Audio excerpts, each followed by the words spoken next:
Transport group sa Camarines Norte na nagsayumang magpa-consolidate, naghagad na nintabang sa sangguniang panlalawigan tanganing paramientras na ipauktaba ang jeepney modernization sa probinsya.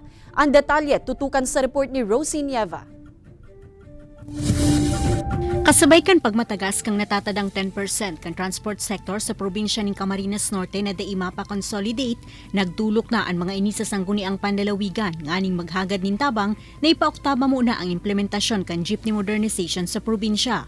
Nagtutubod kaya ang grupo na igwanin poder ang lokal na gobyerno na kontrolon ang anuman na pagbabago sa sektor kan transportasyon. Ang local government may kapangyarihan sila.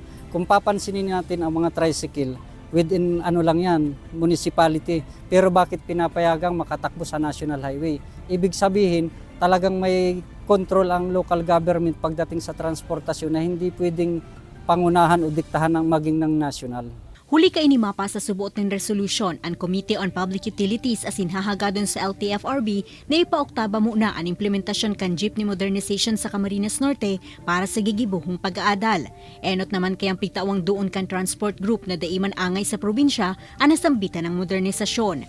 Big-share tuman kan komitiba na tatabangan ninda ang transport group na maidulok ang sa indang sentimiento asin kahagadan sa LTFRB. Kung mayroon silang gustong ipagawa sa atin na po pwede naman ating gawin, pwede naman nating ibigay, ay hindi gagawin po natin through a resolution or through an invitation sa LTFRB. Ini si Rosie Nieva, Balitang Bicolanja.